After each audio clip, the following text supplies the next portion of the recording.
In 1679, in the heart of glamorous Paris, police arrested a woman considered to be the most dangerous witch in France. Rumors swirled that inside her home were poisons, love potions, abortion remedies, prophecies, and items used for secret rituals. Her clients were not merely the poor or the superstitious. They included the wealthy, the nobility, and individuals believed to be in close proximity to the court of Louis XIV, the most powerful monarch in Europe at the time. That woman was Catherine de Monvoisin, better known by her sobriquet, La Voisine. She was accused of being a poisoner, a murder broker, a practicing witch, and the organizer of black masses designed to invoke love, power, or the death of enemies. Surviving testimonies spoke of corrupt priests, women stretched across altars, blood collected in chalices, and infants sacrificed as offerings. But the real question remains: how real were these rituals? Was La Voisine the leader of a child-killing satanic cult? Or was she simply a fortune teller and folk healer turned demonized scapegoat to protect the honor of the French royal family? Profile of a woman in the shadows. Catherine de Chailles is believed to have been born around 1640 and later married Antoine Montvoisin. Consequently, historical documents refer to her under various names: Catherine de Chailles, Catherine Montvoisin, or La Voisin. Information regarding her early life is scarce. This is common for non-noble women in 17th century Europe.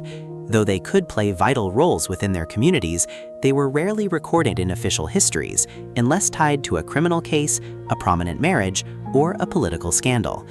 La Voisin operated in Paris within a deeply stratified society. On one side stood the court of Versailles, where power, intimacy, and social standing were dictated in aristocratic salons. On the other lay the overcrowded streets of Paris, where ordinary citizens faced disease, poverty, unwanted pregnancies, domestic violence, and inescapable marriages. In that underworld, La Voisine offered services that the church, medical doctors, and the law either could not or would not provide. Fortune-telling and predicting the future, palmistry and physiognomy, love charms and potions to retain lovers, aphrodisiacs or sedatives, abortion services, folk remedies and herbal medicines, rituals to bring good luck, seek revenge, or eliminate rivals, potentially poisons. This wide variety of services makes defining La Voisine difficult. She could have been a folk healer, a superstitious practitioner, a matchmaker, an abortion broker, or a poisoner. These roles were not mutually exclusive. In the eyes of her clients, La Voisine was often a last resort. A woman facing an unwanted pregnancy might seek her out because she had no other options. A wife wishing to escape an abusive marriage might ask about poison. A noblewoman fearing the loss of her lover might buy a love charm. To the authorities, however, all of these activities could easily be lumped under a single label: witchcraft. Poison-ridden Paris. La Voisine did not emerge in a vacuum. She rose to prominence during a period when France was obsessed with power, love, and death.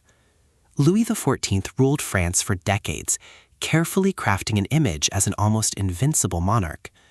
The Palace of Versailles was the epicenter of ritual, status, and rivalry. Winning the king's favor brought power, land, and wealth. Falling out of favor meant losing influence, income, and access to the inner circle. In such an environment, love affairs were never purely personal. They were inextricably tied to fortunes, political factions, and court standing.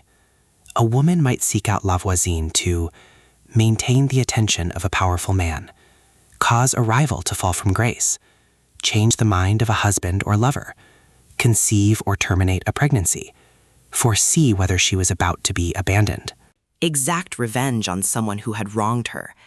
Historical records show that the 1679 investigation uncovered people from all walks of French life, from high nobility to the wealthy bourgeoisie and commoners, secretly visiting female fortune tellers to purchase potions, poisons, or occult services.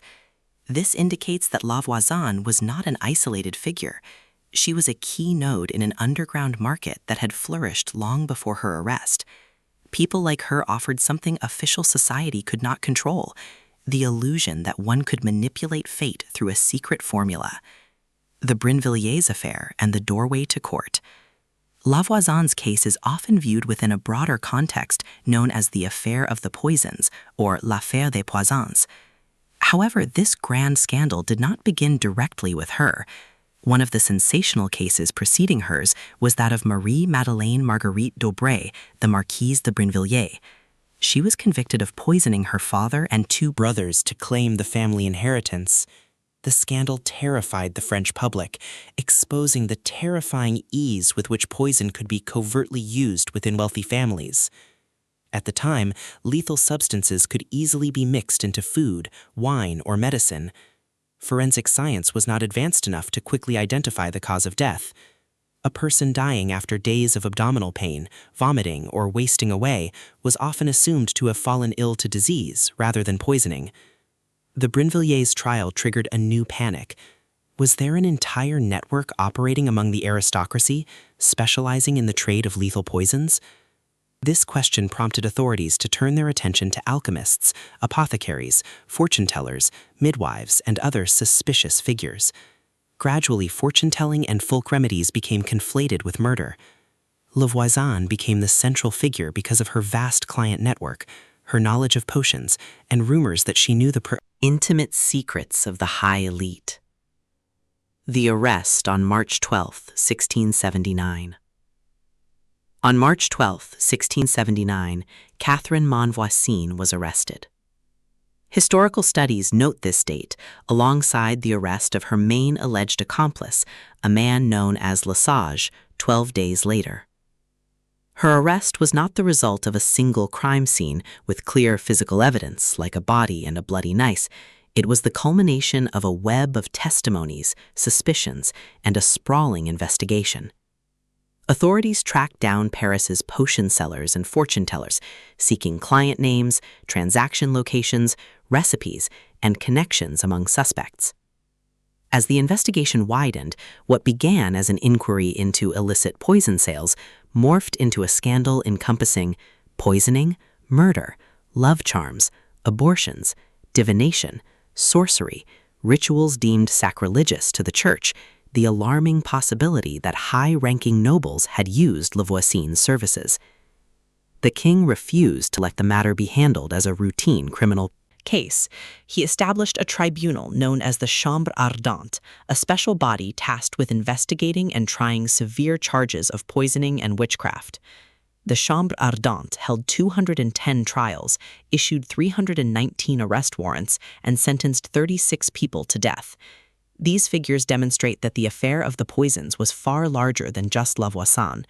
It turned into a full-scale legal and political crisis, wherein the state sought to prove it was purging society of poisoners and sorcerers, while simultaneously taking care to prevent testimonies from reaching the king's inner circle. What was a black mass? Today, the term black mass evokes images of a modern satanic ritual, complete with altars, blood, nudity, black candles, and inverted prayers. However, it is crucial to remember that this concept lacked a uniform meaning in the 17th century. Black Mass was a blanket term used to describe various forbidden rituals, mocking or parodying Catholic liturgy, adapting Catholic prayers for sorcery or spellcasting, invoking demons or supernatural entities, petitioning for love, power, or vengeance, combining sacred offerings with drugs or poisons, desecrating holy relics or consecrated hosts, performing sexual or pseudo-religious rites. In other words, the phrase was often a label applied by authorities to rituals they condemned, rather than a formal title used by the participants themselves. Furthermore, modern concepts of satanic cults should not be mechanically superimposed on 17th century Paris.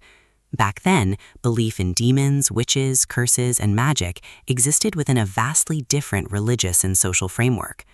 A simple ritual intended to secure someone's affection could quickly be branded as heresy if it utilized unapproved prayers outside the church's control. Testimonies of the rituals. Following Voisin's arrest, testimonies describing secret rites began to surface. One figure who appeared repeatedly in these accounts was a priest named Etienne Guibourg. Guibourg was alleged to have officiated rituals for Voisin's clients. In popular accounts, he was portrayed as a renegade priest who abused his holy vows to channel supernatural forces for wealth, lust, and revenge. Sensationalized versions described rituals taking place in closed rooms where a woman lay across a table or improvised altar. The officiant recited prayers, used a chalice, and summoned dark forces. While these vivid details evoke sensational images, historical analysis demands critical questions. Who was recounting these rituals? Were the testimonies extracted before or after torture? Were there independent corroborating witnesses? Was there physical evidence to confirm these events? Did participants have incentives to shift blame onto others? Were these accounts embellished over time by contemporary writers? In judicial proceedings of that era, confessions were not obtained under modern standards of justice. Suspects faced immense physical and psychological coercion. If a suspect mentioned demonic rituals, interrogators pressed for more names and increasingly sensational details. With each retelling, the story grew more dramatic. This is why historians approach testimonies about the Black Mass with caution. They hold immense historical value by revealing the fears of 17th century society, but they do not necessarily reflect exact reality. Madame de Montespan and the plot to retain love. The most prominent figure drawn into the scandal was Françoise Athénée de Rochechouart, Marquise de Montespan, the famous chief mistress of Louis XIV. Madame de Montespan occupied an extraordinarily elevated position at court, and she had everything to lose: the king's affection, political clout, social standing, and the future of her legitimized children. According to testimonies during the affair of the poisons, Montespan allegedly sought out Voisin to maintain her grip on Louis XIV. Heart. Rumors claimed she purchased love potions or participated in occult rituals to ensure the king would never abandon her. The most scandalous accounts alleged that she lay naked on an altar while Guibord performed a black mass over her body, complete with blood, chalices, and prayers to dark spirits. However, Madame de Montespan was never formally charged or tried. Historical analyses note that while she was suspected of being a client of La Voisin and linked to potion peddling circles, allegations that she plotted to poison the king were never proven. Her guilt or innocence remains complex, but historians carefully distinguish between different levels of involvement. 1. Being named in a confession. 2. Having met La Voisin. 3. Buying love charms or aphrodisiacs. 4. Attending an occult ritual. 5. Knowing about a murder plot. 6. Directly poisoning someone. These represent vastly different degrees of culpability. A mere mention in a coerced confession is insufficient proof of crime, especially in a trial where suspects were desperate to save their own lives by dropping the names of wealthy, influential figures. The legend of blood and infants. The most horrific aspect of the La Voisin legend involves allegations of infant sacrifice and the use of infant blood in rituals. Some accounts claimed La Voisin and her associates performed ceremonies in which newborns were slaughtered, their blood collected in chalices to be used as offerings or mixed into potions. While popular histories present this as a sprawling, organized child-killing syndicate, historical evidence is far less conclusive. Several plausible factors must be disentangled. Abortions and stillbirths. La Voisin was heavily involved in providing illegal abortions. In the 17th century, unsafe abortion methods frequently resulted in the deaths of mothers, stillbirths, or premature infants who died shortly after birth. The remains of these fetuses and infants could easily be reinterpreted by religious and legal authorities through a dark criminal lens: infanticide, satanic offerings, or sacrifices. Extorted confessions. Interrogated suspects often invented horrific stories to satisfy investigators or minimize their own blame. A suspect accused of selling poisons might claim someone else was the mastermind running blood rituals. Post-trial mythologizing. When a high-profile figure was convicted of witchcraft and burned at the stake, the public demanded a story monstrous enough to match the execution. The narrative of a poor woman selling herbal remedies was far less compelling than that of a demonic priestess sacrificing infants.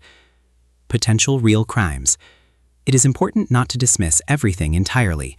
La Voisin may well have dealt in dangerous concoctions, performed dangerous illegal abortions, or covered up accidental deaths. Yet there is a vast gulf between crimes related to reproductive health and illegal medicine and a systematic satanic cult sacrificing babies. A balanced historical view is best summarized as follows. La Voisin was accused of using infant blood and remains in her rituals, but these charges were never corroborated by convincing, independent physical evidence. Was the physical evidence truly convincing? Sensational accounts often list the terrifying items supposedly found in La Voisin's home: jars of powders, strange potions, ritual tools, and gruesome artifacts. Yet physical evidence is only meaningful if we can answer key questions. What were these substances precisely? Where were they found? Who owned them? Was there evidence of their actual use? Could they be linked to specific victims? Were they ever scientifically analyzed? Do official, unembellished inventory records exist? An unlabeled jar of powder could be poison, an herbal blend, a cosmetic face powder, or a ritual prop. A knife could be a kitchen tool, a midwife's utensil, or a ceremonial blade. A goblet can be used for wine, medicine, or sacrilegious rites. 17th century forensics lacked the chemical analysis required to identify toxins conclusively. Investigators relied heavily on smell, color, witness statements, and reported symptoms. If someone died after taking a potion, poisoning was suspected, but proving the exact lethal agent was nearly impossible. This ambiguity leaves La Voisin shrouded in mystery. She may very well have known how to compound lethal mixtures, but surviving records do not allow us to reconstruct her formulas or definitively link them to specific murders. A politically charged investigation. Though La Voisin was arrested in a criminal crackdown, the case swiftly became a political landmine. Had the investigation remained confined to the lower classes, the authorities would have dispatched it quickly. But as confessions began implicating court nobles and the king's own mistress, the stakes exploded. Louis XIV needed to preserve three vital images. 1. That he was the ultimate protector of order and justice. 2. That his court was not controlled by sorcerers and poisoners. 3. That those closest to him were not plotting against his life. Putting Madame de Montespan on public trial would have humiliated the monarchy. Naming other top aristocrats threatened to ignite dangerous political feuds. Hence, the king had strong motives to control the scope of the investigation. This does not automatically prove a massive cover-up of definitive crimes, as evidence against Montespan may simply have been too weak to prosecute. What is clear, however, is that La Voisin was made to bear the brunt of the scandal. She was executed as a monster, while her high-born clients were allowed to quietly survive the scandal. This fits a familiar historical pattern. Lower-class actors are publicly vilified, while elite figures are shielded by their wealth, titles, and political connections. Why was La Voisin burned at the stake? La Voisin was brought to trial in February 1680. Convicted of witchcraft and poisoning, she was burned at the stake at the Place de Grève in Paris on February 22, 1680. Her execution permanently silenced a crucial witness. She could no longer name clients, clarify transactions, or refute testimony used against her. Interrogations of other suspects continued, but with the central figure dead, cross-examination was impossible. Stories of her rituals grew increasingly sensational as they were passed down through trial transcripts, second-hand memoirs, and sensationalized histories. La Voisin was executed for more than just selling poison. She represented a confluence of deep-seated societal fears. Fear of women possessing illicit knowledge of the body and reproduction, fear of unregulated, untraceable drugs, fear of secret poisons in food and wine, fear of the lower classes holding leverage over the aristocracy, fear of superstition corrupting the royal court, fear of scandal undermining the kings. Divine authority. Her punishment was deeply symbolic.